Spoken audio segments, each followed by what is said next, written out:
गुरु ब्रह्मा गुरु विष्णु गुरुदेवो महेश्वरः गुरु साक्षात् परब्रह्मा तस्मै श्री गुरुवे नमः। पुरुषोत्पजाय विद्महे कृणीहस्ताय धीमहि तन्नो गुरु प्रचोदयात्। काञ्चीवासाय विद्महे शान्तरूपाय धीमहि तन्नो चन्द्रशेखरेन्द्र प्रचोदयात्। हर हर शंकर जय जय शंकर हर हर शंकर जय जय शंकर। ஆன்மீக அன்பர்கள் எல்லாருக்கும் நமஸ்காரம். இன்னைக்கு வியாழக்கிழமை, குருவுக்கு உகந்த நாள். கடந்த 2 வருஷத்துக்கு மேலேயும் நம்முடைய பிரத்யக்ஷ தெய்வம் பூஜ்ய ஸ்ரீ காஞ்சி மகா சுவாமிகள் இன்னைக்கு வரைக்கும் நடத்திட்டு வர பல அற்புத நிகழ்வுகளையும் அற்புதங்களையும் நான் கேட்டது படித்ததை ஒரு சிறு கதை வடிவில் உங்கள்கிட்ட தொகுத்து வழங்கின்னு இருக்கேன். நிறைய பேர் ஆதரவு தர ரொம்ப சந்தோஷமாக இருக்குது. பெரியவாளை பற்றி நீங்கள்லாம் தெரிஞ்சிக்க விரும்புகிறல் அப்படிங்கிறது எனக்கு மிகப்பெரிய சந்தோஷத்தை கொண்டு பண்ணுறது. அந்த வகையில் இன்றைக்கி பல வருஷம் முன்னால், அதாவது 1965 நடந்த ஒரு சம்பவத்தை பார்க்கும்போது, பெரியவா காஞ்சிபுரத்தை தங்கியிருக்கா. உங்களுக்கு தெரியும், பெரியவா நம்ம ஸ்ரீரங்கம் எங்கெங்கெல்லாம் கேம்ப் போடுறதும் அங்கெல்லாம் பார்த்தோம்னா கட்டுக்கடங்காத கூட்டம் இருக்கும். பெரியாருடைய கடைக்கன் பார்வை தன்மையில் படாதா, அவருடைய ஆசீர்வாதம் கிடைக்காதா, அவர் ஒரு முறையாக நம்ம பாத்திர மாட்டேன், ஜென்ம சாப்பாடு அடைஞ்சிட மாட்டோமா அப்படின்னு சொல்லி கட்டுக்கடங்காத கூட்டம் இருக்கிற வழக்கம் உண்டு. நம்ம திருக்கோவிலூர் இருக்கு இல்லையா, திருக்கோவிலூரில் கிருஷ்ணமணி சாஸ்திரிகள்னு ஒருத்தர், பாரியா குஞ்சுலட்சுமி, 2 குழந்தைர வாழ்க்கை. மூத்தவ சங்கரி, 2வது பையன் அனந்துங்கிற அனந்த நாராயணன். அதீத பக்தர், பெரியவா மேலே அளவுக்கு அகாதிகமான பக்தர் 2 பேரும். அந்த குடும்பமே அப்படித்தான். இந்த கிருஷ்ணமணி, அதாவது மணிசாஸ்திரிகள் இருக்கான் இல்லையா, அவர் தினமும் பெரியவா படத்துக்கு பூஜை பண்ணுற வழக்கம் உண்டு. அனுஷம் விரதம் இருக்கிற வழக்கம் உண்டு. பூஜை பண்ணி விரதம் இருந்து முடிஞ்சால் பெரியவாளை காஞ்சிபுரத்துலேருந்து பார்த்துட்டு போகிற பழக்கம் உண்டு அனுஷத்தில். அப்பேற்பட்ட ஒரு அதீத பக்தர் அந்த குடும்பம். இந்த மாதிரி தான் அன்றைக்கும் கிருஷ்ணமணி சாஸ்திரியும் குஞ்சுலட்சுமி 2 பேரும் கிளம்பி வந்துட்டா. எங்கே? காஞ்சிபுரம். பெரியவாளை பார்க்கணும் அப்படின்னு சொல்லி நல்ல கூட்டம். அன்றைக்கி அனுஷம் வேறு. பெரியவாளை பார்க்கறதுக்காக நல்ல கூட்டம் நின்றுருக்கு. இவாளும் வரிசையில் நிற்கிறா. பெரியவா இன்னும் பூஜை முடிஞ்சு வரலை. 1/2 மணி 1 மணிக்கு வர ஆடுறதுக்கப்புறம் தான் பெரியவா தன்னுடைய பூஜைகள்லாம் முடிச்சுட்டு வரார். ஏகாந்த தரிசனம் கொடுக்கறது பக்தர்களுக்கு ஆசீர்வாதம் பண்ணுறதுக்காக தான் வழக்கமான இருக்கிற இடத்துல உட்கார்றார். கூட்டம் கொஞ்சம் கொஞ்சமாக நடந்துட்டு இருக்கு. பெரியவா எல்லாரோடையும் சகஜமாக பேசின்னு இருக்கா. அப்போனா பேசுவா பெரியவா, மௌன விரதம் கிடையாது. அப்படி சுத்தம் மட்டும் கண்ணை சொட்டி பாட்டவர் திடீர்னு சொடக்கு போடுவார். பெரியவா சொடக்கு போட்டு டக்கு டக்குன்னு கூப்பிடுவார். யாரை? தன்னுடைய பாரிஷதர்கள் கூப்பிடுவார். பக்கத்தில் இருந்த அடுக்கத்தொண்டர் பாலு மாமாவை சொடக்கு போட்டு கூப்பிடுறார் பெரியவா. பாலு அப்படின்னு இவர் பவ்யமாக போய் நிற்கிறார் பாலு மாமா. இந்த கூட்டத்தில் கடைசியில் நிற்கிறா யாரு? நம்ம கிருஷ்ணமணி சாஸ்திரிகளும் குஞ்சுலட்சுமி மாமியும். கட்டுக்குடுமி பஞ்சகச்சம், மாமி 9 கஜ புடவை தழைய தழை. அவன் 2 பேரையும் பாலு மாமாட்ட காட்டி அவளை வர சொல்லு முன்னால அப்படிங்கிறார். இவருக்கு ஒரு ஆச்சரியம். யாரு? பாலு மாமாவுக்கு. இருந்தாலும் பெரியவா சொல்லிட்டா இல்லையா, அதனால அவள் 2 பேரும் போய் கூப்பிட்றான். கூப்பிட்டு முன்னால் வர சொல்கிறான். கூட்டத்தில் கலகலப்பு. என்னடா கடைசியில் உள்ள கூப்பிட்ற, நம்ம வரிசையில் வந்துட்டு இருக்கோம் அப்படின்னு. ஆனால் பெரியவா சொல்லிட்டு அதுக்கு கருத்து எதுவுமே கிடையாது. அவள் 2 பேரும் முன்னால் போகிற நமஸ்கரிக்கிறான். நமஸ்கரிக்கும் போது பெரியவா கிருஷ்ணமணி சார்ந்த கடமாடிகள் சொல்லுங்க எப்படி இருக்காள் என்ன சொல்ல முடியாது. ஏன்னா ஒவ்வொரு அனுஷத்துக்கும் வர வழக்கம் உண்டு. அவர் இருக்க மாமியும் விசாரிக்கிறார். அப்போ பெரியவா அவர்கிட்ட கேட்குறாரு. யார்கிட்ட? மணிசாஸ்திரிகள்கிட்ட. ஆற்றுல ஒரு கர்ப்பஸ்திரியை விட்டு விடலாமா நீங்கள்? அதெல்லாம் தப்பு கிடையாதா? என் மேலே பக்தி இருக்கு, இல்லைன்னு சொல்லலை. அதுக்குன்னு ஒரு கர்ப்பஸ்திரியை விட்டுட்டு வரக்கூடாது. சரியா? உடனே கிளம்புக்கோ. நீங்கள் பிரசாதத்தை வாங்கிட்டு கிளம்புங்க.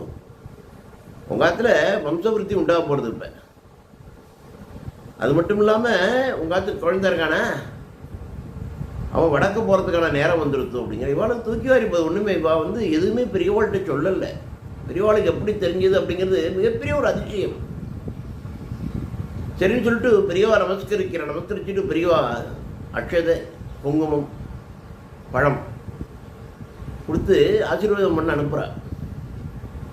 அவள் உடனே ஒரு அந்த டாக்ஸி ஒன்று பிடிச்சிட்டு திருக்கோவிலூர்லேருந்து காஞ்சிபுரத்துலேருந்து திருக்கோவில் நோக்கி பயணம் பண்ணுறான். திருக்கோவிலூர் உள்ளே போகிறா. வாத்துக்கு போய் கார் நிற்கும்போதே அக்கம் பக்கத்து மாமிகள்லாம் ஓடி வர. ஓடி வந்து குஞ்சலட்சுமி, மாமி உங்களுக்கு பேரம் பிறந்திருக்கான், மாமி உங்களுக்கு பேரம் பிறந்திருக்கான், மாமா உங்களுக்கு பேரம், மாமா எப்போ எங்களுக்கெல்லாம் என்ன தரப்போகிற, நீங்கள் அக்காரோட செல்லாம் செஞ்சு தருவேடா, என்ன ஒரே ஆச்சரியம். உள்ள போய் பேரனை பார்க்க போகிறார். பேரனை பார்க்கும்போது பேரன் வந்து இவர்கிட்ட பேசுகிறதாவே தெரியுது.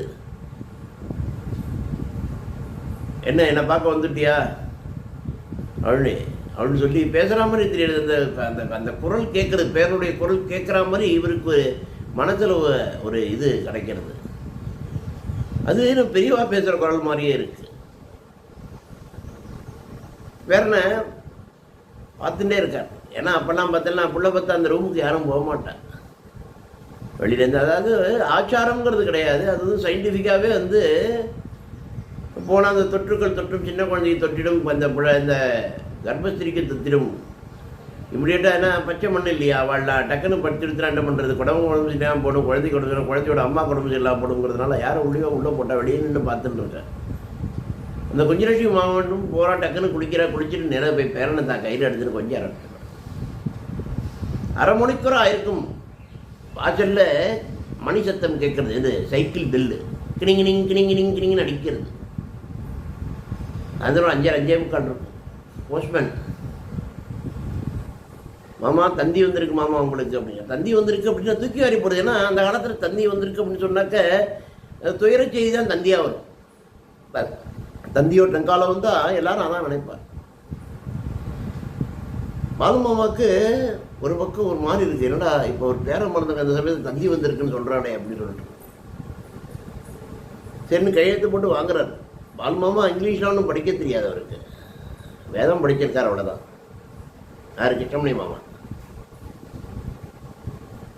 அவர்கிட்டயே இந்த போஸ்ட்மெண்ட்டே சொல்கிறாரு, பிரித்து படிக்க சார், தப்பாக நினைக்காதீங்க, எனக்கு படிக்க தெரியாது, நீங்கள் படிங்க.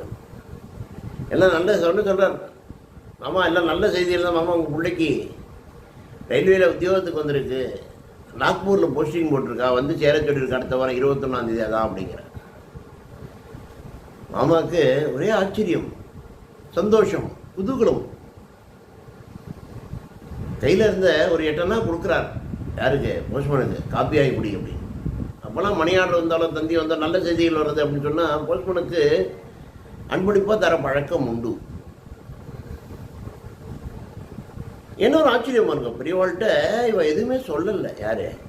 நம்ம கிருஷ்ணமணி சாஸ்திரிகளும் குஞ்சலட்சுமியும் தரிசிக்க போனப்போ எதுவுமே சொல்லலை. இந்த மாதிரி தான் பெரிய பொண்ணு பிரசவத்துக்கு வந்திருக்கிறத சொல்லலை, இந்த மாதிரி பையன் படிச்சுட்டு வேலைக்கு அப்ளை பண்ணிட்டு இருக்கிறது எதுவுமே சொல்லலை. ஆனால் பெரியவாளுக்கு எப்படி தெரியும்? கரெக்டாக சொல்லியிருக்கா, வம்சவருத்தி உண்டாக போகிறது அப்படின்னு சொல்லியிருக்கார். அதே மாதிரி வடக்கம் பையன் போகிறதுக்கான நேரம் வந்துருக்குங்கிற ரெண்டுமே ஆச்சரியமாக நடந்திருக்கு. அது முடிஞ்சு 10ஆம் நாள் புண்ணியாஞ்சனம் இருக்கும்போது எல்லாரும் இவனுக்கு அந்த பேர் வைக்கணும், இந்த பேர் வைக்கணும், சாமி பேர் வைக்கணும், அது வைக்கணும். ஆனால் அந்த குஞ்சலட்சுமி மாமியும் அந்த மாமா கிருஷ்ணமணி மாமான்னு சொல்லிட்டார். சந்திரசேகரன் அப்படிங்கிற ஒரு பேரை தான் போனாங்க அப்படின்னு சொல்லிட்டார். சந்திரசேகரன் யார்? அந்த பெரியவருடைய பேர். பெரியவருடைய பேரை வச்சு அந்த பையன் பிற்காலத்தில் பெரிய ஒரு சார்ட்டர்ட் அக்கௌண்டாக மாறி இன்னைக்கு இருந்துன்னு இருக்கார். ப்ராக்டிஸ் பண்ணுறாதா இல்லைன்னு தெரில, இருக்காப்புல.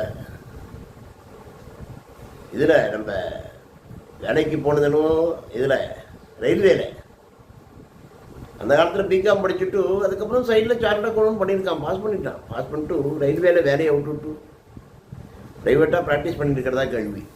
இன்னொரு ஆச்சரியம் பத்தடா, பெரியவா தான் எல்லாம்.